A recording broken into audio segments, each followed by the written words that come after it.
नमस्कार. कालचा दिवस अत्यंत महत्त्वाचा होता.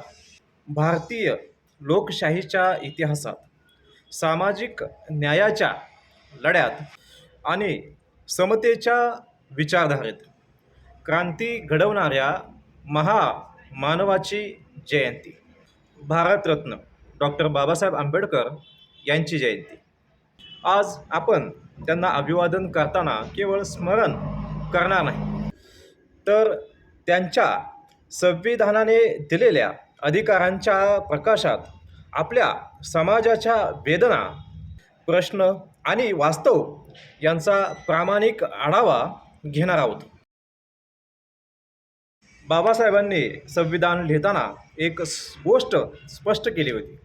राजकीय लोकशाही तेव्हाच टिकेल जेव्हा सामाजिक आणि आर्थिक लोकशाही निर्माण होईल. आज प्रश्न असा आहे, आपण त्या दिशेने खरोखर चाललो आहोत का? संविधानाने प्रत्येक नागरिकाला समानतेचा अधिकार दिला, पण समान संधी मिळाल्या का?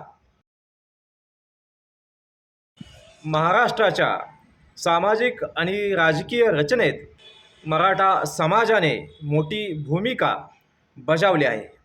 शेती, सहकार, राजकारण, समाजकारण सर्वच क्षेत्रात योगदान दिले.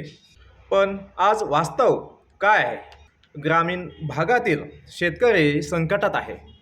तरुण शिक्षण घेऊनही बेरोजगार आहे. कर्जबाजारीपणा वाढतो आहे. आत्महत्यांचे प्रमाण चिंताजनक आहे. हा समाज सत्ताधारी म्हणून ओळखला गेला, पण प्रत्यक्षात एक मोठा घटक आजही संघर्ष करत आहे. मराठा समाजाने आरक्षणाची मागणी केली. ही मागणी केवळ भावनिक नव्हती, तर ती अस्तित्वाची होती. पण येथे दोन मोठे प्रश्न उभे राहतात. एक, संविधानाच्या चौकटीत राहून न्याय कसा मिळवायचा? दोन, इतर मागासवर्गीय समाजाच्या अधिकारावर परिणाम न करता संतुलन कसे साधायचे? आजपर्यंत अनेक निर्णय झाले, पण न्यायालयीन मर्यादा, 50%ची अट आणि अपूर्ण डेटा यामुळे प्रश्न सुटला नाही. गेल्या काही वर्षात आपण मोठी आंदोलने पाहिली. शांततेत संविधानिक मार्गाने सुरू असलेला संघर्ष हळूहळू असंतोषात बदलताना दिसतो आहे. तरुण रस्त्यावर उतरतो कारण त्याला भविष्य दिसत नाही. हा केवळ आरक्षणाचा प्रश्न नाही, हा विश्वासाचा प्रश्न आहे. राज्य व्यवस्थेवरचा विश्वास. बाबासाहेबांनी सांगितले होते, संविधानाने दिलेल्या मार्गाने लढा द्या. आज गरज आहे ती संयम आणि रणनीतीची.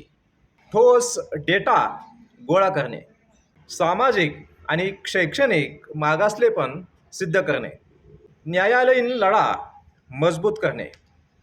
रस्त्यावरचा संघर्ष महत्त्वाचा आहे, पण तो घटनात्मक मार्गाशी जोडलेला असला पाहिजे. राज्य शासनाने गॅजेट लागू करण्याची घोषणा केली. कुणबी नोंदी शोधण्याचा मार्ग दिला, पण प्रश्न अजूनही उभाच आहे. सर्वांना नोंदी मिळणार का? प्रक्रिया पारदर्शक आहे का? निकष स्पष्ट आहेत का? जर उत्तर नाही असेल तर हा उपाय अपूर्ण आहे.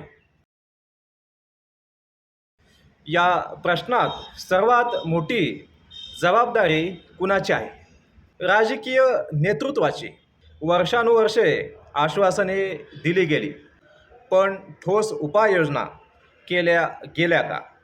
हा प्रश्न विचारायलाच हवा. मराठा समाजाचा प्रश्न मतांसाठी आहे का की न्यायासाठी? आपण वास्तव स्वीकारले पाहिजे.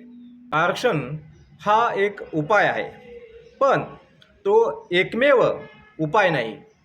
आपल्याला पुढील गोष्टीवर भर द्यावा लागेल.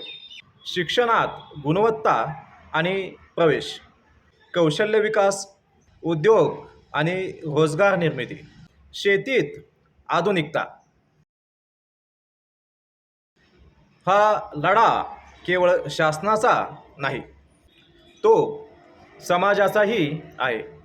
शिक्षणाला प्राधान्य द्या, एकता टिकवा, भावनिक नव्हे तर्कशुद्ध भूमिका घ्या. आजच्या दिवशी आपण बाबासाहेबांना अभिवादन करताना एक गोष्ट लक्षात ठेवली पाहिजे. संविधान हा केवळ कागद नाही, तो जगण्याचा मार्ग आहे. जर आपण त्याच मार्गाने चाललो तर न्याय मिळेल, नाहीतर संघर्ष वाढत जाईल. आज मी एक प्रश्न विचारतो.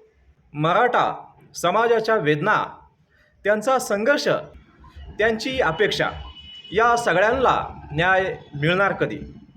हा प्रश्न केवळ मराठा समाजाचा नाही, तो भारतीय लोकशाहीच्या भविष्यासंबंधी आहे. चला, संविधानाच्या मार्गाने संयमाने आणि ठामपणे न्याय मिळवण्यासाठी पुढे जाऊया. जय भीम, जय संविधान, जय महाराष्ट्र.